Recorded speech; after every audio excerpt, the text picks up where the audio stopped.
Last time we left off with the final acts, the death of Sarah, going and finding a wife, death of Abraham. I don't know that we actually talked about getting a wife for Isaac, right? So Abraham, where is this, 24? Abraham gets a servant and makes him swear an oath, go and find a wife for my son that's not a Canaanite, right? So again, this goes back to, go back east where the good folks are and get somebody who's not these bad folks over here. He does that. The servant goes and he kind of makes this little prayer in 24:12. Grant me success. I'm going to do something, and when a woman responds the correct way, I'll know that she's the right one, right? It seems kind of like a test, right? He's crafting this idea. We don't really operate that way, I don't think. I think most people, we're skeptical when people tell us stories like this, right? Of, who is it, Gideon, of like, oh, I put the mat out and it was wet on this side and then I flipped it over and then it wasn't wet. We're always kind of skeptical of like, yeah, but you're just reading into natural stuff that's going on. She does exactly what he says she needs to do in order to prove herself. But she also happens to be exactly who Abraham sent him out to find, right? He sent the servant out to find a daughter of Laban, and that's who he meets, and then she turns out to be, you know, a good character, I guess. Kind of. Yeah. For now. Yes, initially. Rebecca and Laban are introduced here in 24, and Rebecca is brought back to marry Isaac.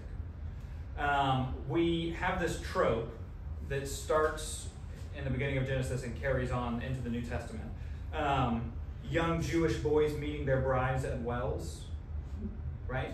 It happens all the time. This is where Isaac meets Rebecca, but it's really Isaac's servant.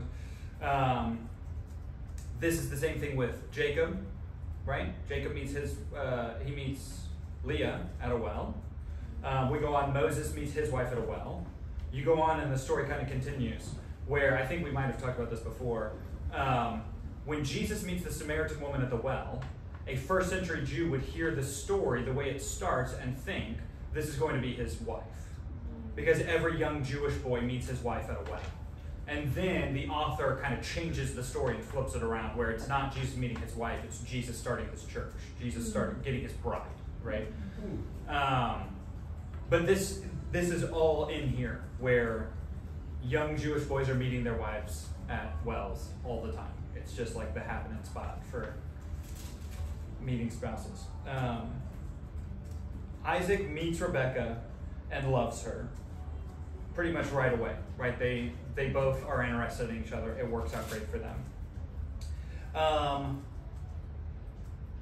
Abraham dies, and then it kind of implies that Isaac is upset about the death of his father, and so because of that, he prays that Rebecca would have children. Rebecca is barren. We'll skip ahead a little.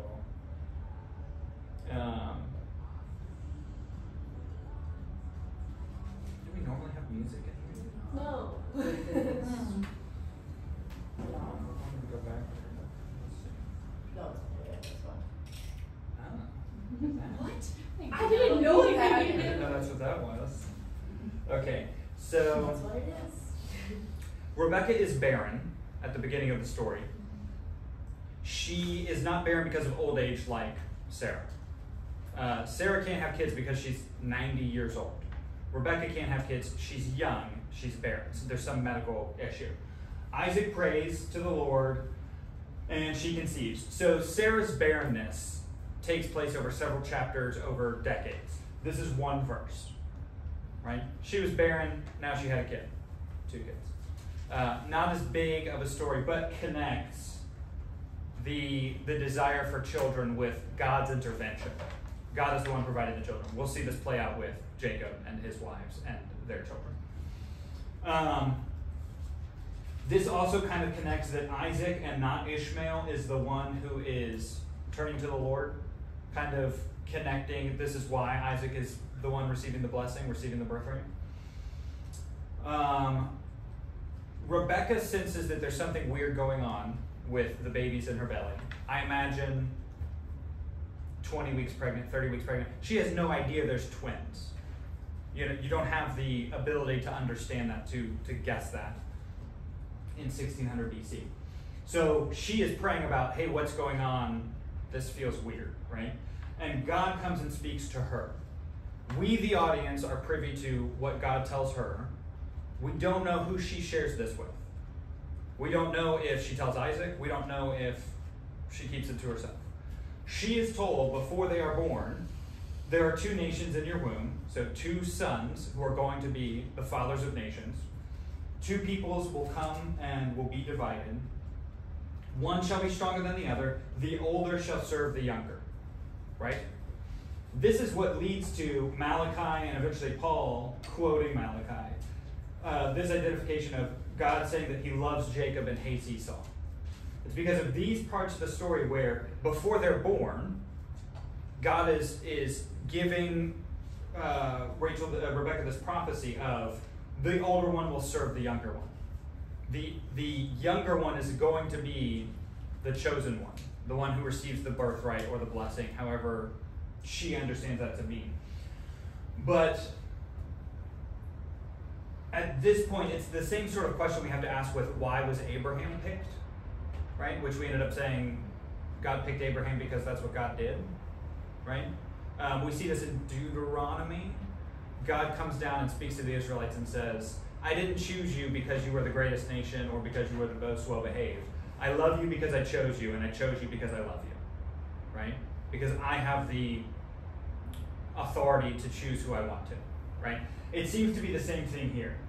Before the trickery, in order to secure the birthright and the blessing, this is already promised. This is already part of what God is telling her. So you can take it to mean God knows what's going to happen and is warning her, hey, the younger one is going to serve the older one. Or it could be, this is part of the plan, that Jacob is going to be the one. And so he's telling, I keep mixing them up, he's telling Rebecca the plan, and then Rebecca acts to make the plan come to fruition, right? When she hears that her husband is going to bless Esau, what does Rebecca do? She intervenes, right? Jacob would not have received the blessing if she had not intervened. I mean, he performed the trick, we'll get to it, but it's because of her intervention. And some people look at this and say, it's because she knew God's plan and Isaac didn't. She knew Jacob is going to be the one to inherit. Jacob is the one that God wants, so I'm going to do what I need to do to promote God's plan as a sense of justification for her doing wrong stuff, right? Tricking her elderly husband doesn't seem great. We have laws against that now. But it seems to be that it's in response to this promise. Good? Questions on any of this? Okay, so there's this whole play on words that I'm not up on the Hebrew, and so we don't have to get into it too much. Jacob and Esau continue to have references to red and white. I think you all read about this a bit in your textbook. Esau is called Edom because he's red, right? He's a hairy and red man. When he's born, he's super hairy. They think he's a monkey. But he's also red. And Jacob gives him red stew in order to secure the birthright. So are you all familiar with what a birthright is? What we're talking about here? Give us you're nodding the most vigorously about it. I must say, isn't a birthright just you get the inheritance, right? You get. Okay. Am I wrong? So I guess we'll just do it with Isaac. Isaac has two kids, Jacob and Esau. Now Isaac has, say, 100% of his wealth, right? 100% of Abraham's wealth. When he dies, this is given to the children. The birthright doesn't mean that the inheritor gets everything. It means that between them, there's also a benefit to being the firstborn, to receiving the birthright, right? So he only has two kids, but the inheritance is split three ways. So it's split between Jacob and Esau and whoever gets the birthright.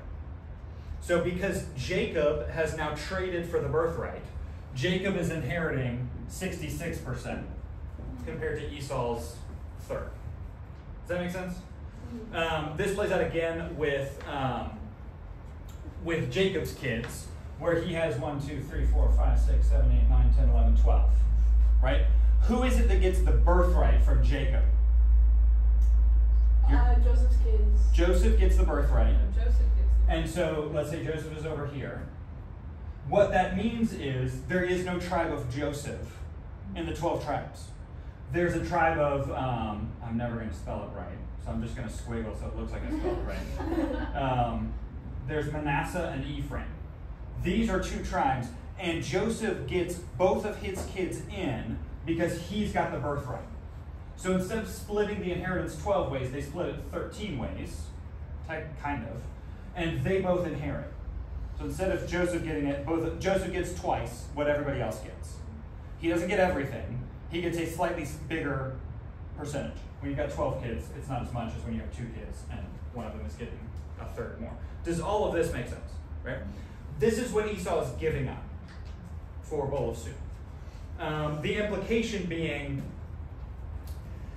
he doesn't think it's going to be worth anything, or it's hard to say because you can't imagine Esau is literally dying and this bowl of soup will save him, right? Because if that's the case, then steal it. You know what I mean? Push your brother out of the way and eat the soup before you die. It seems like he's very hungry and says, who cares about my birthright? It's not worth anything. I want the soup, right? And that seems to be more what it means when it's talking about him despising the birthright. He's saying it's not worth anything. And then we have this connection of the red lentil soup. We'll see the same thing with Laban, where Laban is characterized as white, and it's like the white stripes that Jacob uses to deceive him with the animals, where he is deceiving Esau, Edom, by him being red and tricking him with red. Laban's name, I think, is related to white in Hebrew, and he uses white to trick him. It's like a play on words that we completely miss it because we don't speak the language, read the language. So here is Jacob receiving the birthright. There is a difference in the birthright and the blessing, right? The blessing, it seems to be, is the inheritance of the promises from God, right? This is financial, the birthright. The blessing is who is going to be the patriarch that leads to the Messiah, in the way that we're thinking about it. Who, when God comes and speaks to Abraham and promises that his descendants will rule the land, and the promises that come with that, that's what we're talking about with the blessing. That is different. When it comes to Jacob, Joseph inherits the birthright, but somebody else inherits the blessing. With Abraham and with Isaac, the same kid got both, right? With Abraham, Isaac gets the blessing and the birthright, and then with Isaac, Jacob gets the blessing and the birthright. He has to work separately to get both of them, whereas Isaac got both of them in one swoop. Jacob gets both of them. They split it with Jacob's kids, right? Who is it that gets the blessing from Jacob? Judah, right? We'll talk about why that occurs. But of these 12, dashes, Judah is the fourth born, and he's the one who gets the blessing, right? Line from the tribe of Judah. We know this because of the monikers we use for Jesus. We know that the blessings to Abraham come through Isaac, to Jacob, to Judah, and down to David, down to Solomon, eventually down to Jesus. Go ahead. Doesn't Jacob also bless he blesses all the kids. Okay. Yeah, he gives them all different blessings and different levels of, depending on how much he loves them. There's a lot of drama. We'll talk about it. Go ahead. How can Jacob give the blessing, or how could Isaac give a blessing that comes from God if he's not in control of how that happens? Yeah, it's unclear. If you look at what it is that he actually says, so we'll skip ahead. I think this is, this is when he gets the blessing. Isaac says, "May God give you the dew of heaven." This is in 27:28. and the fatness of the earth, and plenty of grain and wine. Let people serve you, and nations bow down to you. Be Lord over your brothers, and may your mother's sons bow down to you. Cursed be everyone who curses you, and blessed be everyone who blesses you. It goes both ways. It depends on how you look at it. It could be that God blesses Jacob because Isaac makes that prayer. Because Isaac prays to bless Jacob, God picks Jacob to bless, right? Or it could be the opposite. God is picking Jacob to bless, and because God has chosen Jacob, Isaac picks him, right? It could go either way, depending on how you understand kind of the cosmos. Both of them are at work. And it seems like Isaac is very much in tune with God, that it's never the case that he's blessing one kid, but God is picking the other kid, right? At least here. So that seems to be that they're working in tandem. But look at what Jacob is doing here in 27. Jacob shows up, right? It's this whole story. I'm sure you all just read it and are familiar.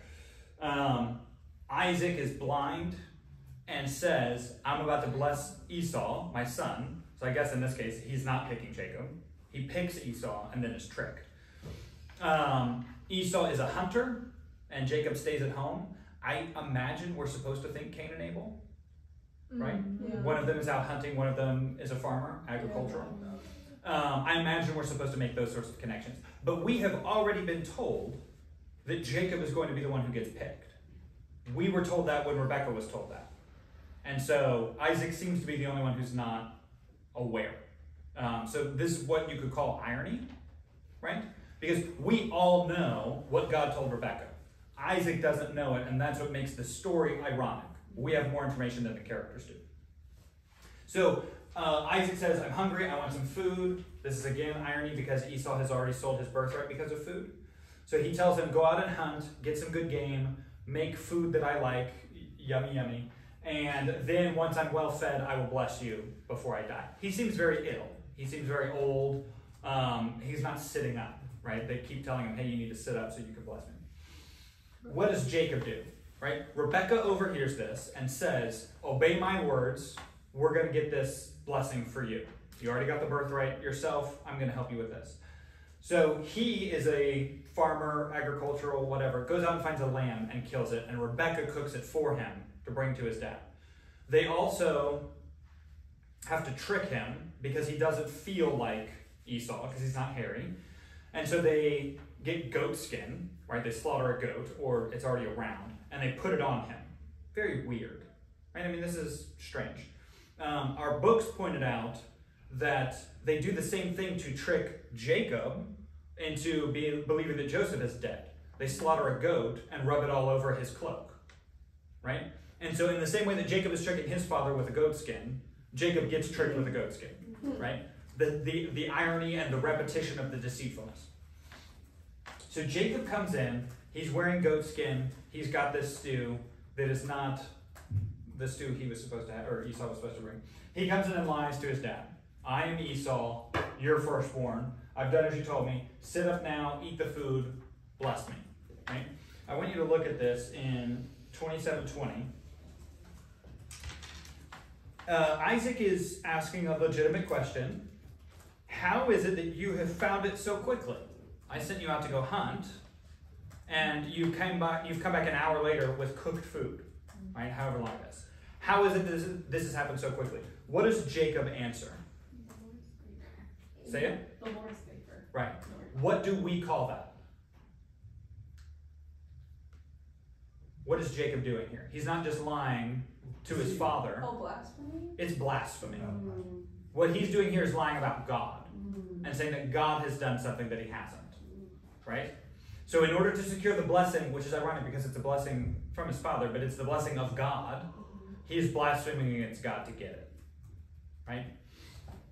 And so Isaac is still not convinced because it sounds like Jacob, and Jacob is a trickster, so I'm going to need some proof. And he brings him in, and he smells like Esau, and he feels like Esau, so he blesses him. This is the beginning, I guess, of Jacob and his deceitfulness. It does not really end. Any question on this, where we're at now? Okay. We're going to take a step back. We were looking at the Jacob acquiring the blessing and the birthright. So we're going to take one step back to look at Isaac, because at this point in 26, we're still looking for confirmation that Isaac is receiving the promises given to Abraham. And so here it is. In 26:3, God comes to Isaac and says this: "Sojourn in this land, and I will be with you and will bless you. For to you and to your offspring I'll give the lands, and I'll establish the oath that I swore with Abraham, your father. I'll multiply your offspring as the stars of heaven, and will give to your offspring all the lands. And in your offspring all the nations of the earth shall be blessed, because Abraham obeyed my voice and kept my charge, my commandments, my statutes, my laws." So now Isaac is it, right? It's unclear what happens to Ishmael with this, because Abraham is promised to be the father of many nations. He's promised that many nations will come from him. The same sort of stuff we see here. Multiply your offspring, the stars of the heaven. So is Ishmael still benefiting from the promises to Abraham, right? When God tells Abraham, you will have many offspring, your offspring will have many offspring, many nations will come out of you. It seems like Ishmael is still part of it, but somehow it's being funneled down to Isaac now. And we'll see in a minute when it gets funneled down to Jacob more. When God comes along and confirms, right? God has promised Isaac to Abraham. Now Abraham has received him. Abraham is dead. And God speaks to Isaac himself, right? This is why this is important, showing up. I'm curious what you think. It says, your offspring and all the lands of the earth shall be blessed because Abraham obeyed my voice, right? Isaac is benefiting because of Abraham's obedience. Isaac he hasn't done anything, he won't do anything, right? He's very much receiving the benefits of his father. But I'm curious because it says, Abraham obeyed my voice, he kept my charge, my commandments, my statutes, my laws. What commandments and statutes and laws does Abraham keep? Is it just like circumcision? Circumcision. Is that what's in mind? It could be, and I don't know, it could be that this is another example of people later reading back into this. How we saw with Dan last time. Dan doesn't exist, but they're using it as a reference. It could be that they're saying, Isaac is receiving the blessing because Abraham kept Torah. Or what we would say, kept kosher. Followed the Levitic law. Even though the Levitical law doesn't exist at this point. He still obeyed it even though it didn't exist. Right? Or he still obeyed the rules the way we think of later as the Levitical code. Or the Mosaic laws. Or however we understand that. It could be that that's what they're saying is, now that we're writing it after we've gotten Leviticus, now we know what the statutes and commands and laws are, so we're going to say he's obeying the statutes and commands and laws as a representative of his obedience. And the implication being, you are blessed and your children are blessed by your obedience to Torah. So now that you're reading Torah, now that I've finished writing it, and you're reading it, what should you be doing? You should be obeying Torah so that your children will be blessed through your obedience, right? That seems to be the implication, right? That, Moses is handing this down or whatever and using this as the language to understand, to describe Abraham's obedience. Does that make sense? Is that good? You have a question? Yeah, wouldn't this also kind of be told? If it's written later, God went to kill Moses to show how important circumcision was, and Moses didn't even get it, and Zipporah has to jump in. Luckily, she's the daughter of a priest who kind of goes, oh, what have you screwed up? Right. And she runs and fixes it so that Moses doesn't get the sentence. Yep. So God is kind of saying, my commands matter, and obedience matters. And he makes that point very clearly to Moses. And Moses, as an Egyptian educated, stands there and is like, I don't get it. What were you two going to say? No, I was apologizing for putting your foot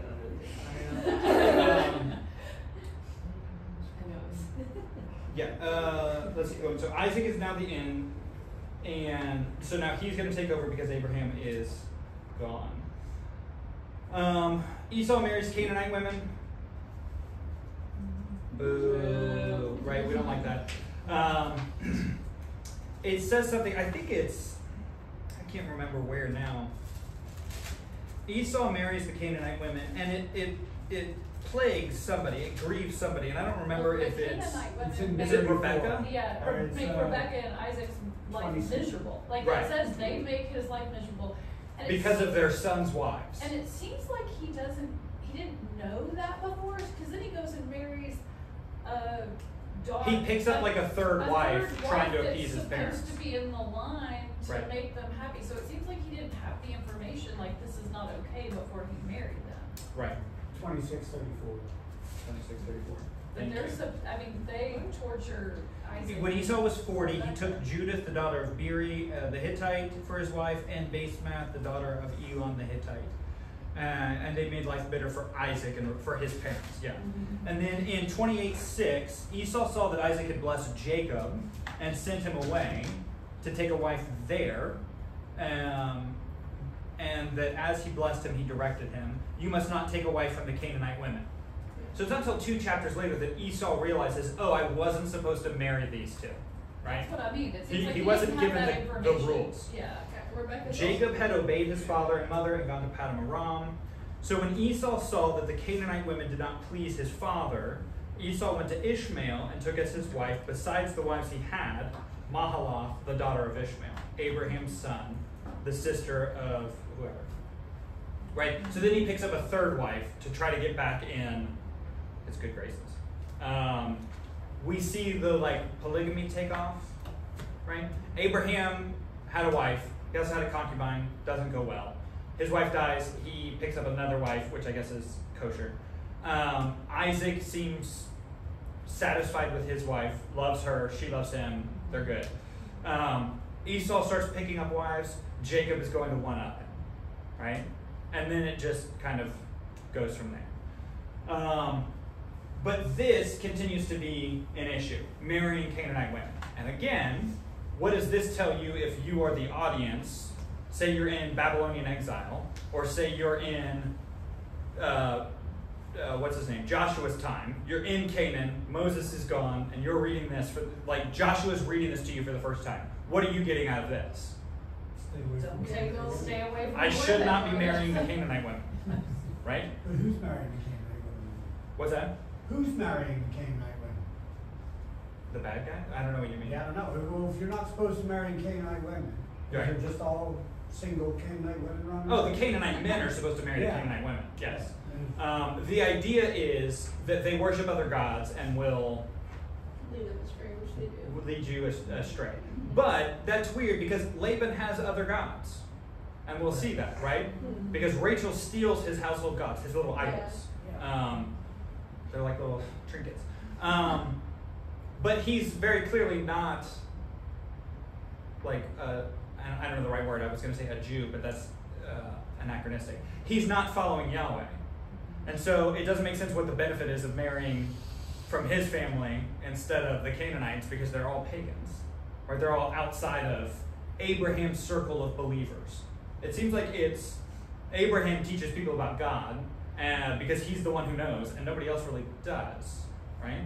That's why Melchizedek is so weird. Because somehow he's a priest of God, but he's not from the line. He's not part of Abraham's family. So how does all that happen? We don't know. I don't see what the benefit is of marrying Laban's family. Maybe because the blessing, you keep it in the family or something? I guess. I mean, that's got to be it, right?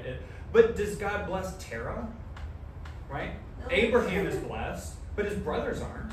I mean, his brother that's still alive, Haran, isn't. And so I don't know. But then later Tamar is not, and she's the... It's all weird. Yeah, but they're not cursed either. Right. But the Canaanites are cursed, and the Hittites. That's true. And that's good. Yeah. So non-cursed is better than pagan. Yeah. Or cursed is worse than pagan. Yeah. Which is worse than yeah. in the family, marrying a cousin or something. Yeah. Well, that's a good point. That is a good point. And we're supposed to keep up with this sort of stuff, but we're also supposed to take a lot of the stories at face value, right? We're not supposed to dig in and spend a week trying to figure out what this one verse means, because the Bible this part of the Bible at least, does not lend itself to that. We're not supposed to think too deeply about Abraham sacrificing Isaac, right? This is what we talked about on Tuesday. We're supposed to take the story at face value of Abraham is very faithful. And we're not supposed to think more about it, because if you do, it gets worse. Let's see. Well, that does, I mean, what Megan said does lend itself to later when the two groups are standing on the mountains, one yelling blessings and one yelling cursings. If you're supposed to take the cursing seriously, Yeah. I mean, that does help with that. We have Jacob and Esau. They are on their way.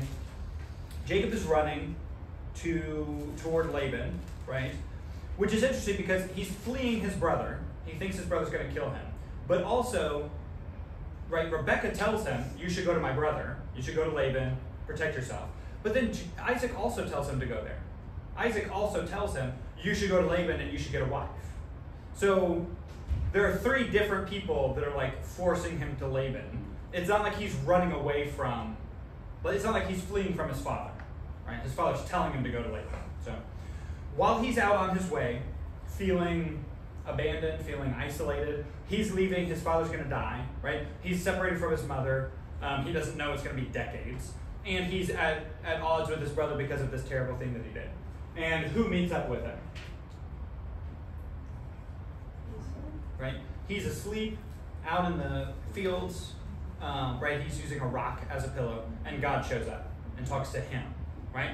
Which again is confirming that God has picked him and not Esau, right? So God shows up in the land, right, before he leaves the land, while he's still in Canaan, on his way out, and says, I'm with you, and I will keep you wherever you go. Even though you're leaving the land, I'm with you, right? And he says, I'll bring you back to this land because it's going to be yours, right? I will not leave you until I've done what I've promised you. So again, the same way that we just saw God confirming the promises to Isaac personally, God is confirming the promises to Jacob as well, right? Is this the, this is Bethel, right? This is, he's sleeping on a stone. He dreamed and beheld there was a ladder set up on the earth, and the top reached the heavens. Angels of God were ascending and descending, right? He's at, Jacob's ladder is like a famous image. We pick up on these sorts of images in the New Testament as well, right? We just did this in my Sunday school class, so it's fresh in my mind, so I'll bring it up. In John, Jesus is kind of organically gathering his disciples, and one of them comes to him, Nathanael, and he calls him, behold, an Israelite indeed. So, not just calling him an Israelite, but the idea is one who's like Israel, right? So, think of this. And how does Jesus describe it when he sees him? An Israelite indeed, in whom there's no deceit. Jacob, Israel, deceit, right? Picking up on it? So he's comparing Nathanael to this. And then what does he say? Nathanael believes that he's God because Jesus says, I saw you under the fig tree, right? But then what does Jesus say? You'll see greater things than these. Truly, truly, I say to you, you will see the heaven open and the angels of God ascending and descending on the Son of Man.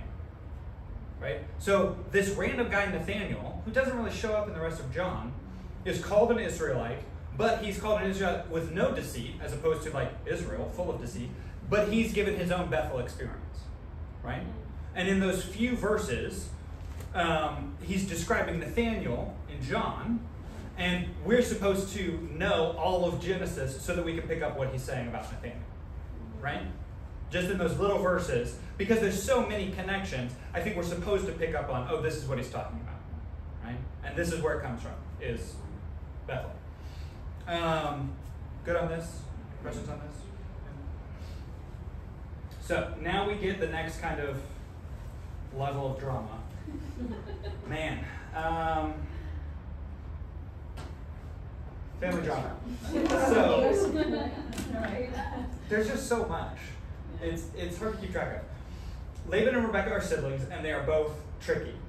Jacob comes by it naturally, right? Jacob is a trickster, but it seems to be very well taught. He seems to know it from, I mean, it's in his blood, right? It's very strange. So you have the whole thing with the 4 women and a bunch of kids. And I'm sure you all just read it, and I'm sure you're all familiar with the stories. I feel like this story in particular is well rehearsed, right? We know it a lot. How does the story play out? Jacob is tricked into marrying Leah. It seems like Laban doesn't think he's going to be able to marry Leah off, and so tricks Jacob into marrying her. I've got a cute daughter and I've got an ugly daughter. I got to figure out how to get rid of the ugly daughter. Right? I mean, that's what it seems like. We don't know what the Hebrew. It says that Leah had lazy eyes. Yeah. We have no idea what that means, but it's compared to Rachel being lovely in form. So we assume it's not just that like her eyes don't work well. We assume it means something is wrong with her appearance, right? Because it's compared to Rachel being lovely in appearance. It seems like Laban knows he will not be able to marry Leah off legitimately, and she is his firstborn, and he wants to get rid of his daughters. So he tricks Jacob. Work for me for 7 years, you can marry my daughter.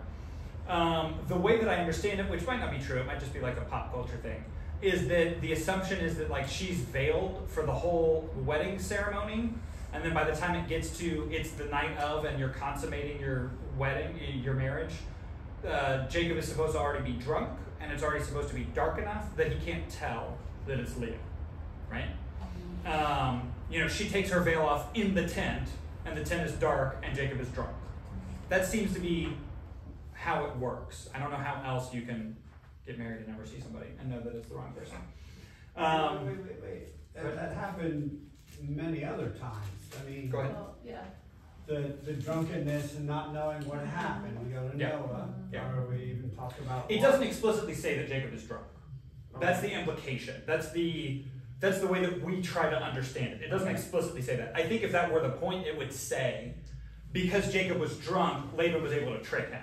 But I don't think that's the issue. But it also says that when Rebecca was coming back with the servant, she asks, "Who is Isaac?" and she immediately puts her veil on. Yes.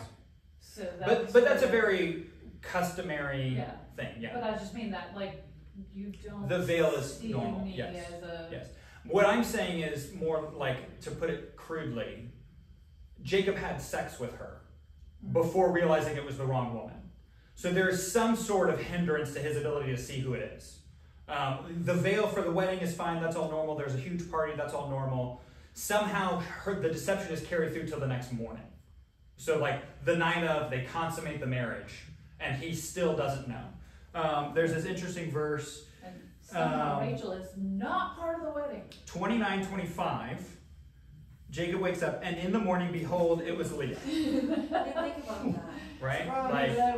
Rachel is absent from the wedding. And so Jacob is understandably mad about this, right? I was supposed to marry this person, and I woke up, and this is not who it was, right? The same sort of like sexual issue, the sexual perversions that we have seen that have been issues, same sort of thing, right? This is not okay. This is not, you couldn't do this. You'd go to jail, right?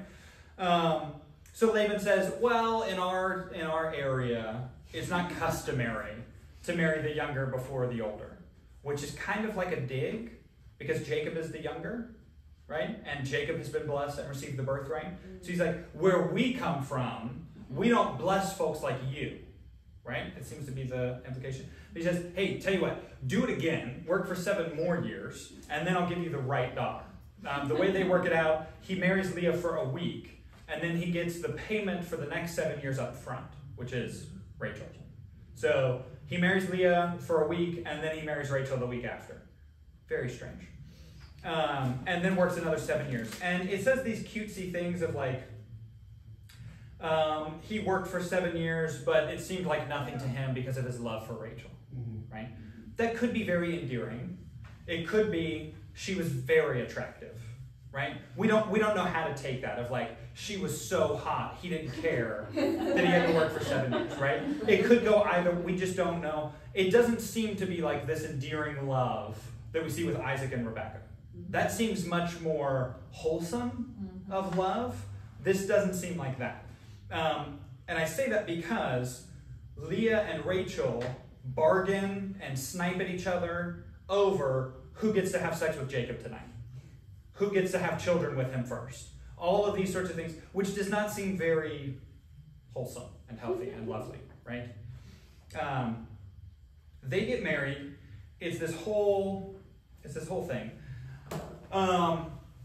Leah is blessed by God and has kids. She has Reuben and says, maybe Jacob will love me now. She has Simeon, maybe Jacob will love me now. She has Levi, maybe Jacob will love me now, right? She seems to be at least infatuated, maybe in love with her husband, right? And we're supposed to think, poor Leah. She's in love with her husband and he does not care, right? He did not want her. And so the children are like the consolation. And then I think you're all familiar. What is it she says when Judah is born? I'll glorify the Lord. Now I'll praise God, right? It doesn't have to do with Jacob anymore. We see that as like redemptive, but then she also has Issachar and Zebulun later and turns right back to maybe Jacob will love me now, right? So she has these kids. She has 4 in a row. And Rachel says, I want kids or I'll die. So she does the same thing that Sarah does and says, well, I've got a servant. Take her. I think it uses the term concubine. We don't know. It could be the same thing with Hagar, where it doesn't seem like Hagar very much has a choice. We don't know how these work. But Bilhah is given to Jacob. She has 2 kids. And they seem to be designed to compete with these 4. Now the loved wife can claim these 2 kids, right? But then Leah says, well, I've got a servant too. So like, I could do that. That's not a big deal. So she gives her husband her servant. So now there's 4 women and lots of kids running around. Gad and Asher are born. And then Leah goes back and says, well, I can do it myself. I don't need my servant to do it. I can do it. So she has 2 more kids, Issachar and Zebulun. And it goes back to, now my husband will love me, right? At the end, Rachel finally has kids, Joseph and Benjamin. I think Benjamin ends up killing her, right? Mm-hmm. Which is, it seems to be Jacob's fault in the way that the story plays out, because they're leaving Laban, which we'll get into in a minute of how that plays out. And Rachel steals the household gods, like we talked about. And when Laban follows after them, Jacob says, I took everything that was mine, my wives, my kids, my flock. If there's anything in my camp that belongs to you, including your household gods, let's just kill the person who took them. Right? The person who took them should die because of their transgression. Laban goes and searches. Rachel lies about being on her period, so she can't get up because she's sitting on top of the stuff she's stolen. More deceit. Hi. And so Laban says, let's make a covenant. I'm not going to kill you. You're not going to kill me. You do right by my kids. Do right by my daughters. Do right by my grandkids. And you shouldn't have stolen them, right? Like, I would like to say goodbye to my grandchildren. So don't just like leave in the middle of the night, right? That's kind of the covenant. But because of Jacob's words, whoever stole the household gods should die. The next story we get is Rachel has Benjamin and then she dies. It seems to be the natural outcome, right? Out of all the kids, who does Jacob love? Rachel. Joseph. Oh, Benjamin, right? I'm thinking the kid. Probably Joseph the most, because Joseph is the firstborn son to the wife that he actually wanted, right? So I'm pretty sure Joseph is number 11 in the list, I think. But Joseph is the one that he actually loves the most. Talk about like you shouldn't love one kid more than another. But yeah, boy Jacob did not hear that. Let's see, I'm pretty sure we've got a list in here. Yeah, on page 124 in mine at least. Rachel's kids are 11 and 12. Joseph is 11, Benjamin is 12. Yeah, I think the order that we did was right.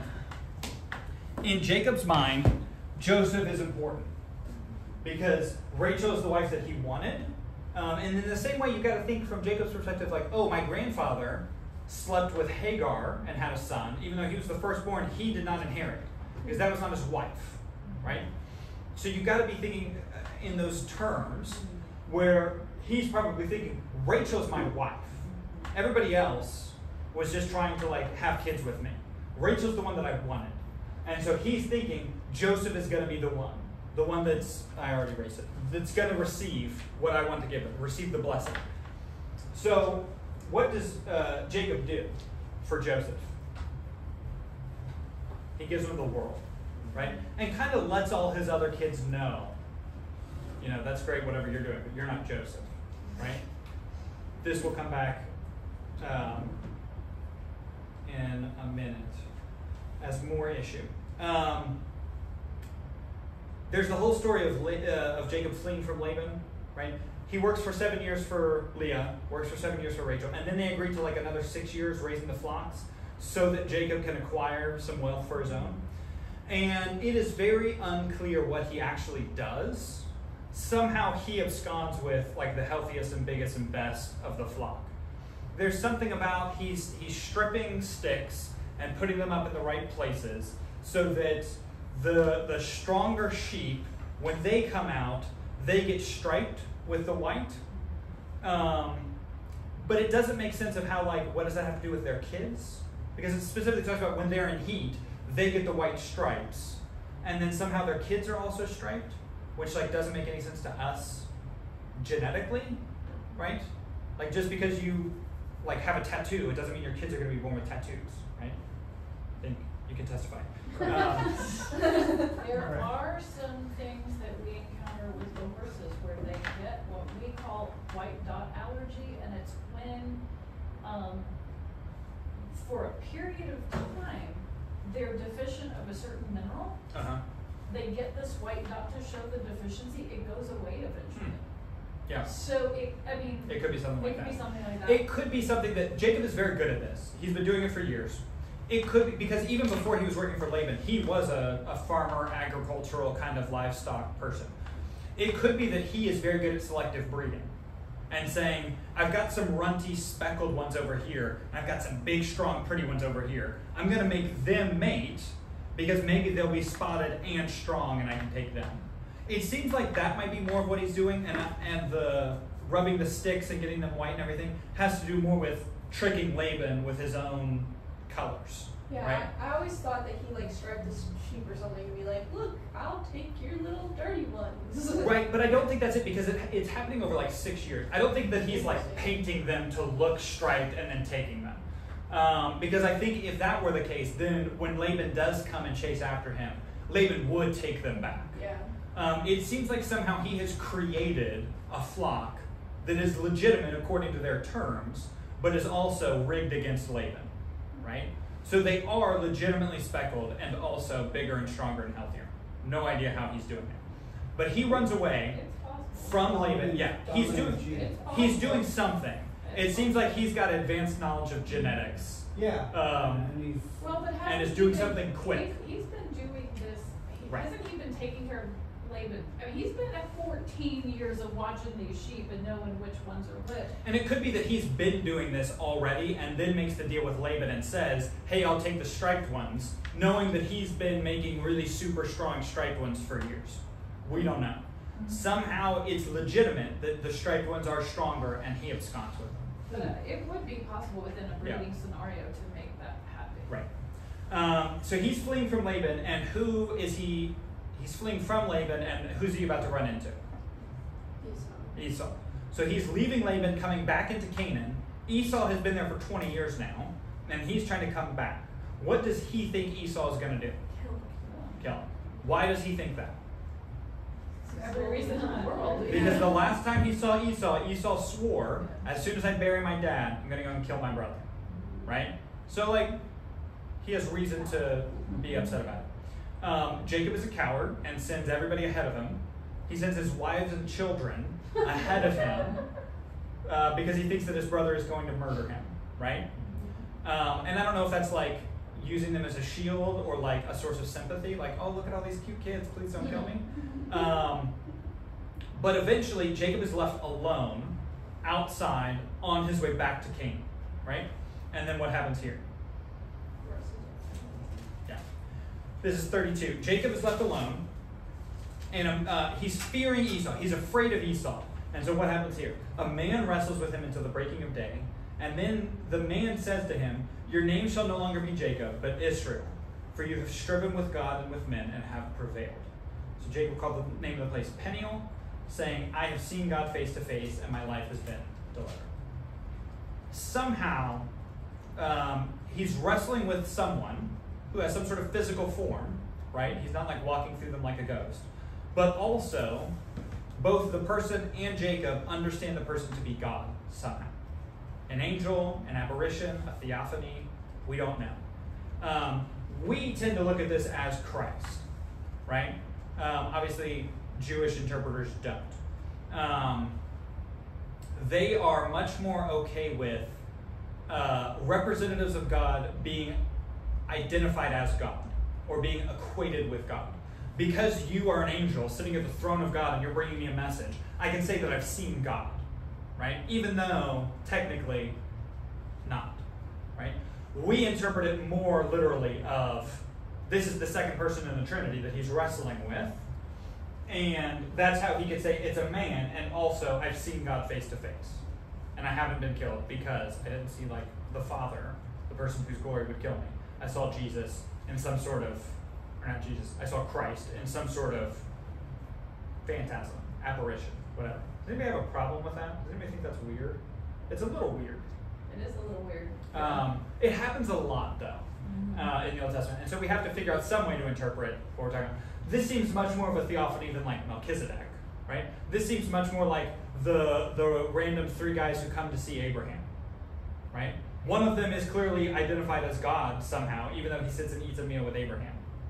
We don't really know. If Christ can be fully God, yeah, the hypostasis or whatever you call it, uh-huh, and come to earth, and people can look at him and not die. uh-huh. He's fully God. Why can't the other members of the Trinity do this too? We don't know.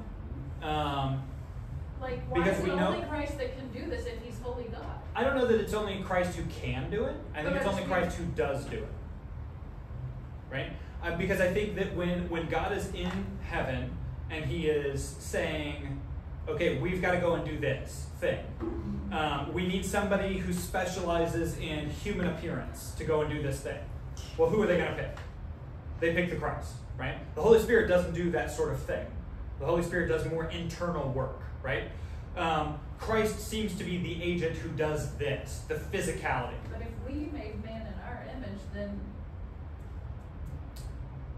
Meaning God made man in his image? Is that what you're saying? Well, if you take that to be the encompassing God, I mean, he's God. He can do whatever he wants. Right. I kind of don't like the idea of God the Father appearing in human form, because we are told that Christ is the only image that God has made of himself, and it's Christ. So like when I see these sorts of things, I'm under the impression that this person looks like Jesus. Nobody has any way of identifying or discovering this. But because God has said that Jesus is the exact representation of God, it seems like whenever this guy is appearing, the angel of the Lord, the fourth man in the fire, whatever, it seems like he would have the physical appearance of the person who would later be born and become Jesus of Nazareth. About yay high with this much scruff and hair over here and curls and whatever. It seems to be the case. We have no way of knowing, and it also might not matter. But it seems to be that he does this because this is his job, right? When God appears, it's like smoke, and it's fire, and it's voices from heaven, but never as a physical appearance. It could have something to do with Christ is the one who created the physical universe, right? God the Father is the one who thinks it, and Christ, the second person, is the one who actually brings it into being, into existence. So it could be that he has some sort of speciality of interacting with the physical world, because he's the one who created and sustained the physical world, right? All things are created through Christ, and all things are held together in him, right? We don't know. It seems like this is part of his function, though. You look confused, like I said something wrong. Yeah. Sorry.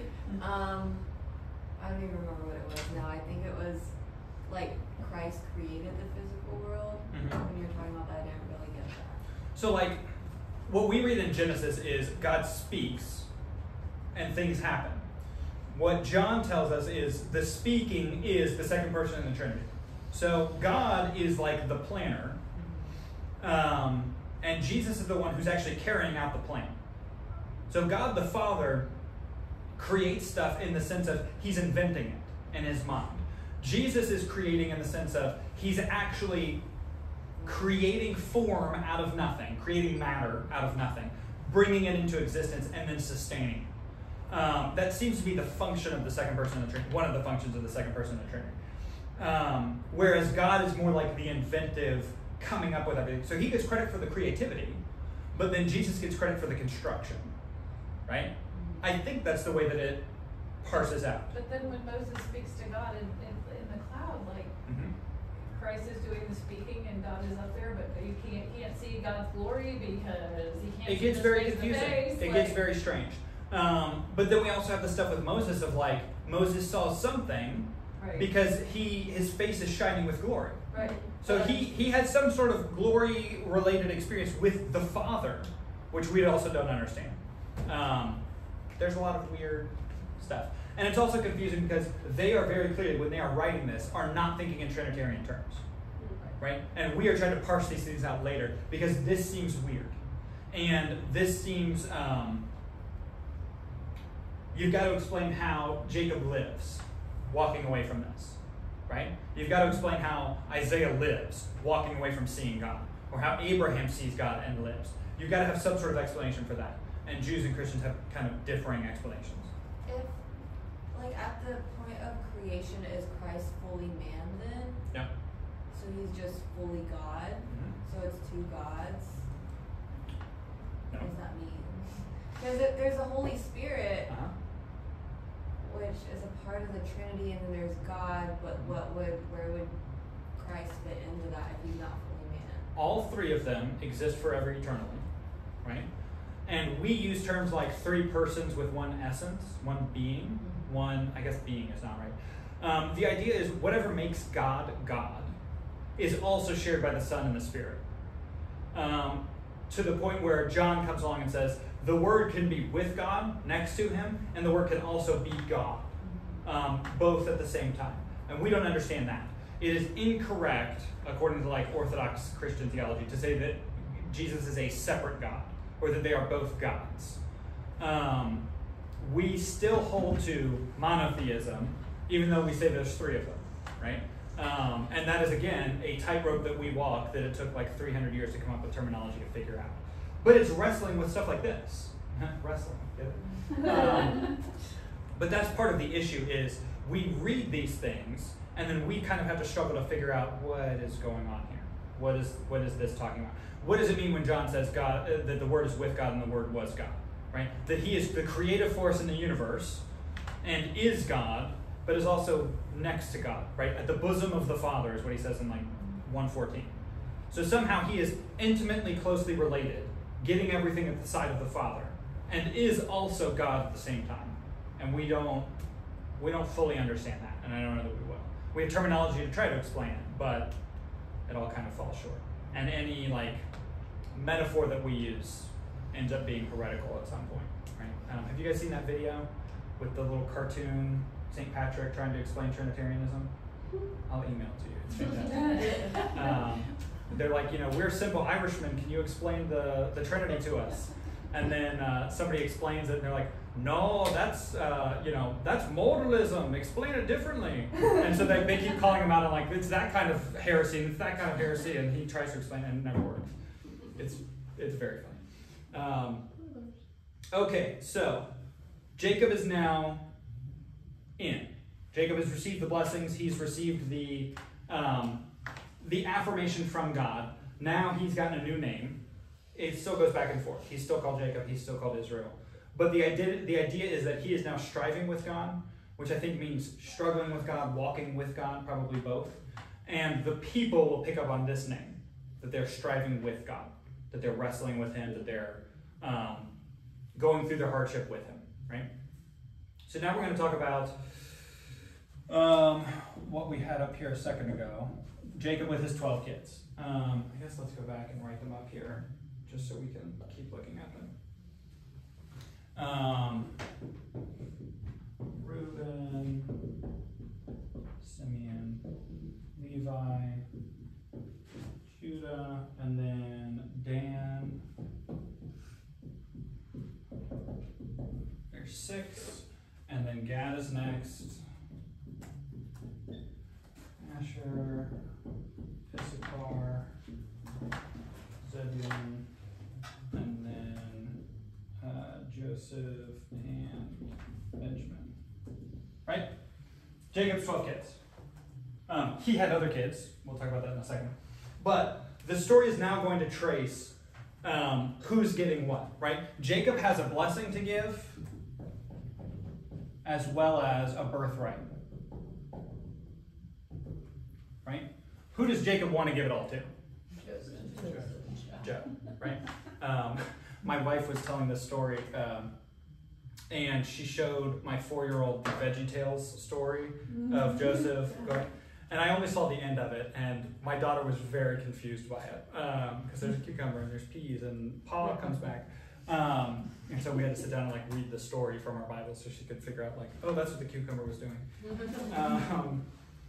But so here's the folks. We're trying to get everything to Joseph, but that's not exactly how it's going to work out. Because who's the firstborn? Reuben. Right? This guy is supposed to technically get the stuff, right? 9, 10, 11, 12. We also have somebody else running around. Dinah, who is a daughter, I think the only named daughter of Israel. And Dinah is raped, kidnapped, defiled. It's unclear. Where's the verse? This is 34. Shechem, the son of Hamor, the Hivite, the prince of the land, saw her. He seized her and lay with her and humiliated her. Some, like, commentators or whatever will say they got married and they weren't supposed to.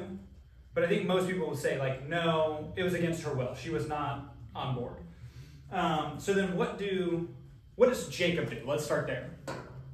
He finds out one of his daughters was raped by this he doesn't do anything. Hivite. He doesn't do anything, right?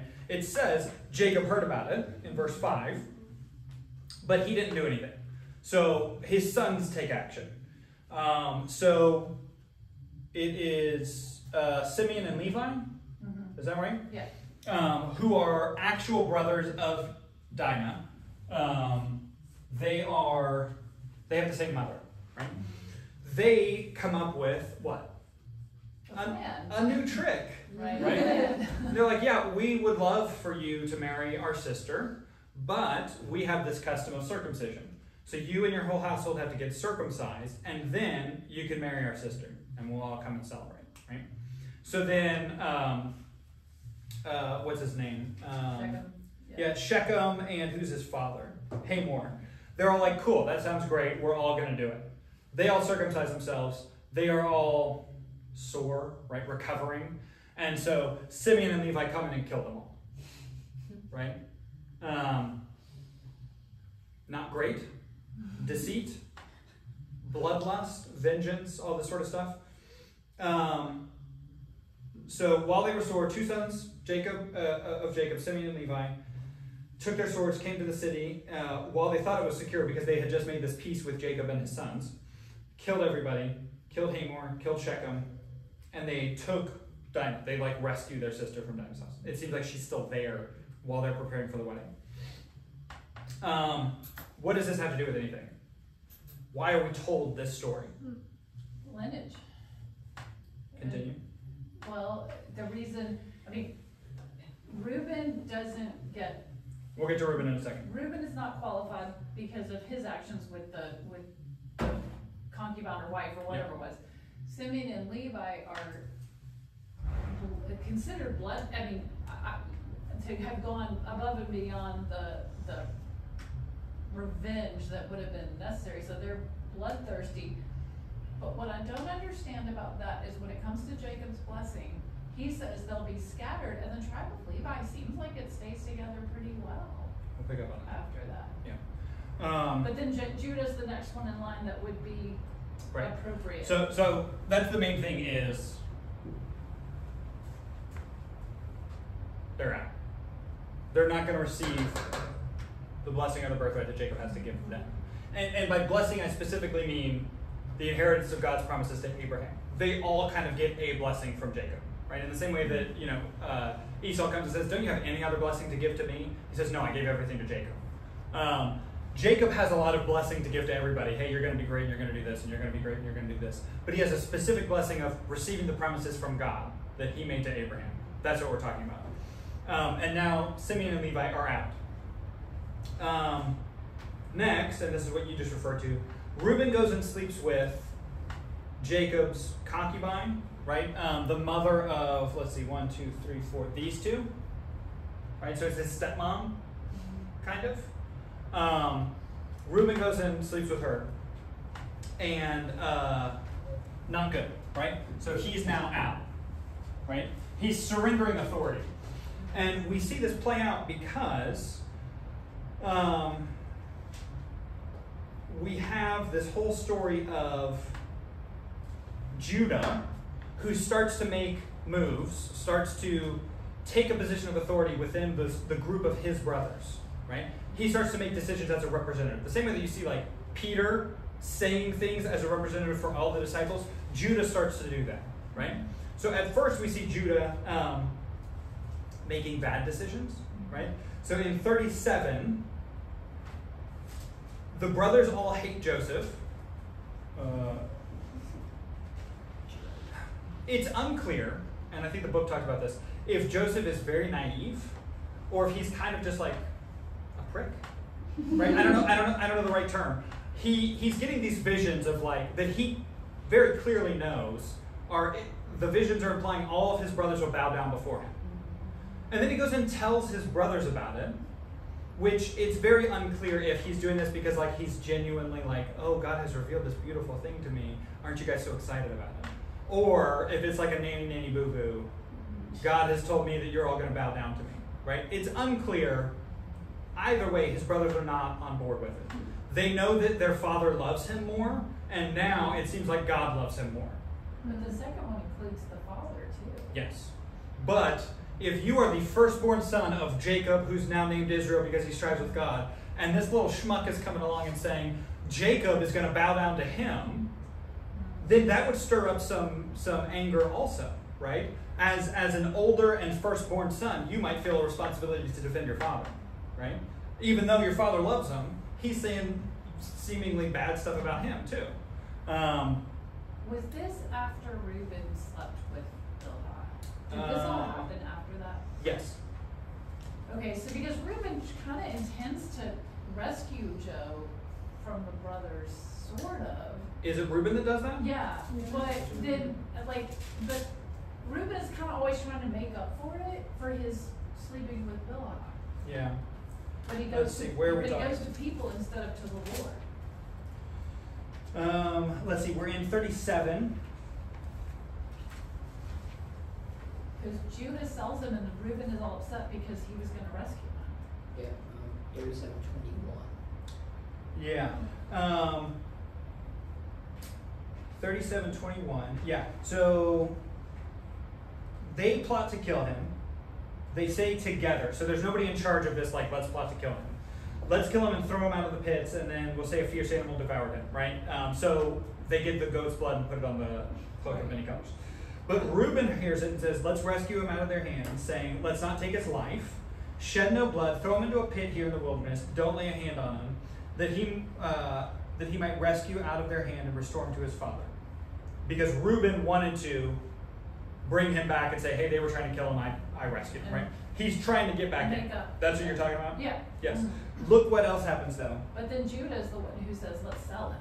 Yes. Or Judah is the one who enacts the transaction. Yes. So Joseph came to his brothers, stripped him of his robe, took him, threw him in the pit. There's a caravan of, what does your translation say in 25? This is what we talked about on Tuesday, if you've got Bibles in front of you. Ishmaelites. Does it all say Ishmaelites? Okay, cool. I wonder if, can you pull up the King James? I wonder if the King James says Arabs instead of Ishmaelites. Why are you wondering that? We talked about that on Tuesday. No, it still says Ishmaelites. Interesting. Okay. There's a common, I would say, misconception that Ishmael is the father of the Arabs. So Right. like all Muslims trace their lineage to Ishmael. To say that Ishmael Okay, received so the that's promise. what you're thinking. Okay. Yes. Okay. So some translations, I thought, use this to say that Joseph was sold to the Arabs, which is not accurate. And in the footnotes, it calls them Midianites also. Okay. More specifically as Midianites. Yeah. Both groups is from Abraham, yeah. Here in 26, Judah steps up. So what you're picking up on is Reuben trying to get back in. There's also this dynamic of like the power shift between the brothers. Because the brothers have a leader, and they're trying to figure out who it is. So Reuben has presented an idea, and Judah has presented an idea. Whose idea wins out? Right? So Judah comes up in 26. What profit is it if we kill him? We can't make any money off of that. So let's sell him to the Ishmaelites. That way we don't kill him, but they might. He'll be enslaved, he'll probably die, same outcome, we'll make money off of it, and our hands will be cleaner. I was saying, we get to have a party because now we have money. And then what does it say at the end of verse 27? His brothers listened to him. His brothers listened to him, right? So he seems to be in the position of authority among his brothers right now, right? Which is going to be what we pick up on in a minute. What is the big story that happens with Judah? You mean Tamar? Uh-huh. Okay. So Judah, right? Simeon and Levi are like bloodthirsty. Reuben is sleeping with his father's concubine, right? His stepmom. Judah is also problematic, right? He has 3 kids. And how does it work? He marries one of them off, and then his son dies. So he marries his daughter-in-law to his second son, and he dies. And he marries a Canaanite woman too, so he is operating outside the rules, kind of. Right, but then his wife dies, and he's lonely, so Judah goes and picks up a prostitute, not realizing that it's his daughter-in-law. His daughter-in-law is mad because she thinks that he's trying to get rid of her because she's Canaanite, right? So they do the whole trick. It's more deceit, more deception related to sexuality. And what does Judah what ends up happening to him at the end of that story, right? Tamar tricks him, sleeps with him. He doesn't have money for her. You have to pay your prostitutes. So he gives her like a ring and a signet and everything. She gets pregnant, and he thinks, oh great, now I can get rid of her because she got pregnant outside of marrying my 3rd son that I don't want to give to her. And then she says, oh, this is who the father is. He shows him his own ring, and he says what? He has a change of heart. Yes. She's more righteous than I am. I didn't give her my son like I promised. Did he not want to give the 3rd son to her because she was a Canaanite, or because the other 2 died? It's unclear. It seems like he's suspicious of her somehow. Yeah. It might be that, he thinks that she's killing his kids. Mm-hmm. We don't know. There's also the issue of like his 3rd son is now newborn.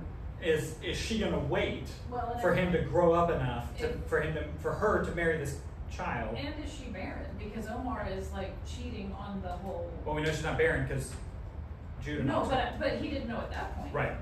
I mean, Omar's cheating, so now I've had these 2 sons that haven't had any kids. Yeah. So am I going to give this barren woman to my 3rd son, and then that ends my line? Right. There's all sorts of issues, and all of that is unclear what the actual reasoning is. But what happens is this story, this seems worse than what Reuben does, right? It's not like Reuben is sleeping with his mom. Make it a little better. This seems worse. Judah is actively seeking prostitutes, deceiving, lying about it, trying to kill people, and lead to all of this difficulty. How does Judah respond? It's a big change. It seems like repentance. This reminds me of David. Yeah. Nathan comes to David and says, there's this guy who loved his sheep so much. Somebody else had like 100 sheep, but he wants this one. So he goes and kills the guy and steals his sheep. And David says, well, let's go kill that guy. That's a terrible thing for him to do. Let's go kill him. And Nathan says, you're the guy. Mm-hmm. Right? And then and it hits David and forces him to change his heart. This is what happens here. Is Judah is saying, let's go kill her because she has slept with somebody else. And then she shows up and says, you're the guy. Right? This seems like an echo, like a foretelling of what's going to happen later. And Judah responds much the same way that David does, realizing that he is in the wrong. And that he is, judging her even though he is the one who did it. Judah seems to have a change of heart. And it seems like his response, his position of authority changes also. He seems to be in authority, leading his brothers wrongly. After this, he seems to start leading them well, right? And we see this in his response to what they do with Joseph. Why does it keep going back? Let's see. When 10 Judah minutes relates for all his of repentance Joseph. to righteousness, where Reuben doesn't relate his repentance to anything but people. Reuben is trying to get back to get this. Right. But I mean, It's very Reuben- self-seeking. Reuben is like, yeah, that's what I mean. It's all Judah about people. realizes he did something wrong. Mhm. He's not trying to earn something. He's not trying to do something. He realizes he was wrong. Go ahead. What makes Judah so great that Jesus would come from his line? This is what we're getting to. Right? So, at first, this is what we had already read. Judah comes up with the scheme to sell Joseph into slavery. Right? He's the one who, and this is right before the incident with Tamar that seems to be like his conversion, his repentance, him changing his heart. This is the first way that he interacts with Joseph. At the end of the story, you're all familiar, right? Joseph gets sold into slavery. He's in jail, and Potiphar, and this and that, and the baker, and the cupbearer, and he ends up being second in command. There's a famine in the land. The sons are sent down into Egypt to get food, except for Benjamin. Benjamin stays with Jacob because now Jacob thinks that Joe is dead, and so Benjamin is now his favorite. So he doesn't want to be separated from him. He sends everybody else because he doesn't care. Right? I mean, that's the implication. He sends them because they're dispensable. What does Judah say here when Joseph goes through these series of deceits, right? He gives them the food that they want, but then like sneaks coins into their bags, right? They pay for food, but then he gives them their coins back, so they try to return it. There's this whole thing. At the end, Joseph ends up saying, don't come back without Benjamin. If you guys come back without Benjamin, I'll kill you all, right? I'm pretty sure he kidnapped somebody, doesn't he? Yeah. He keeps somebody for himself. Simeon? Yeah. I don't remember who it is. And they leave and stay in Canaan for a while. Like they are just giving up the older son for, they don't care. Eventually they do need more food. And so Judah makes a bargain with Israel and says, I've got to take Benjamin or he will not give us any more food. The ruler knows that Benjamin is there. He knows that you have another son that I didn't bring. I've got to bring him or we cannot buy any more food and we're all going to die if we don't get more food.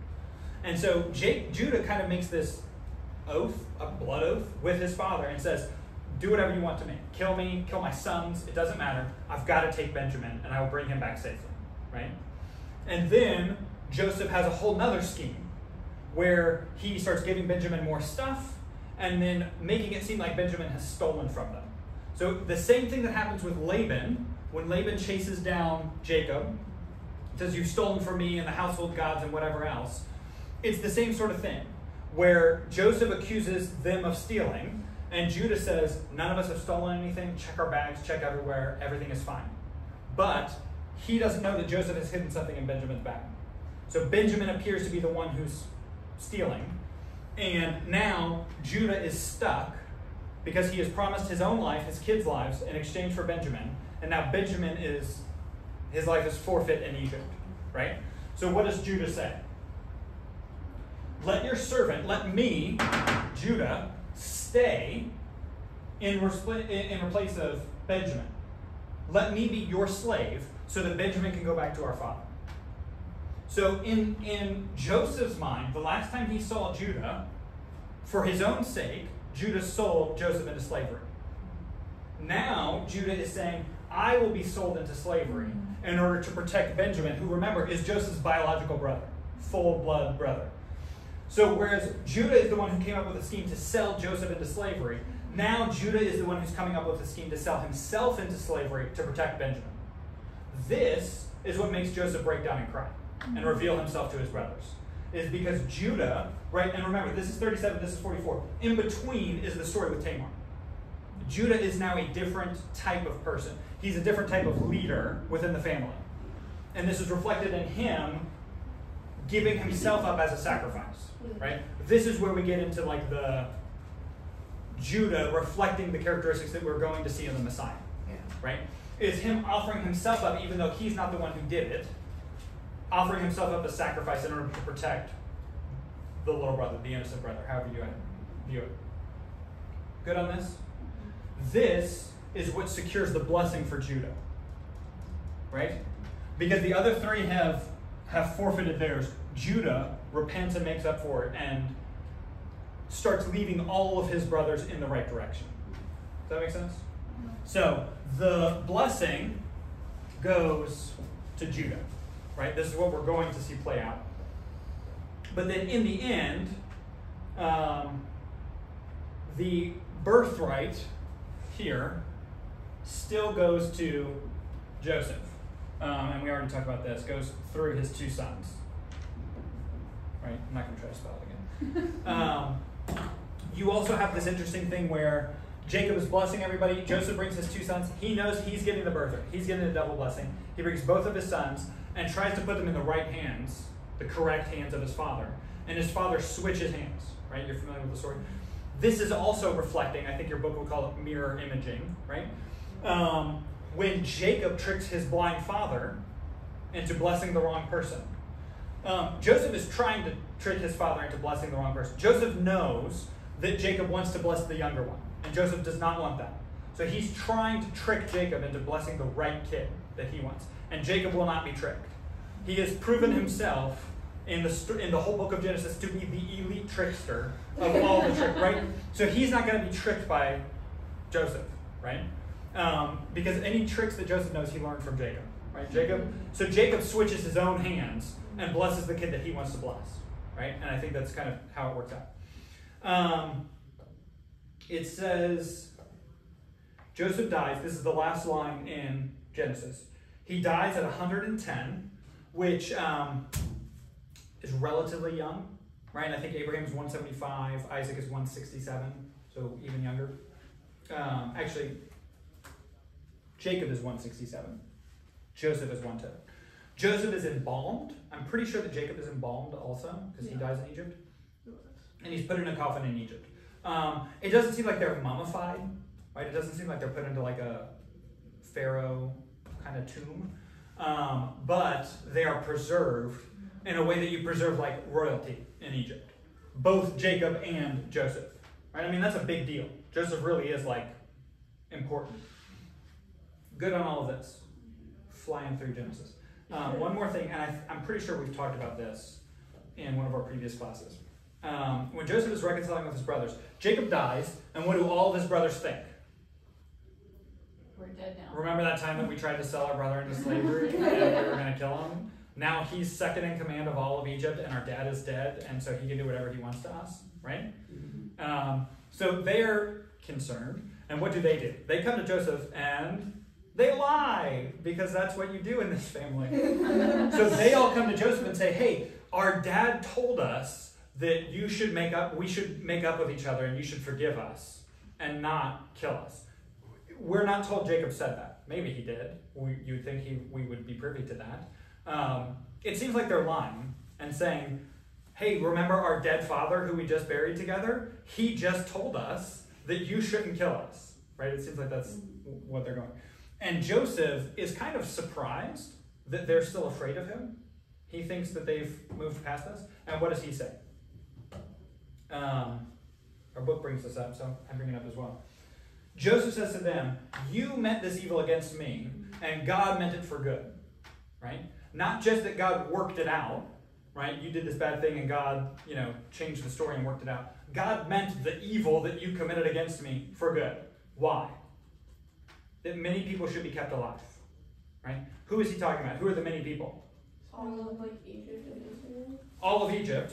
Joseph saves all of Egypt because he's in the right position, right? They would have all died in the famine. Joseph's ingenuity saves them, and The whole family. the whole family.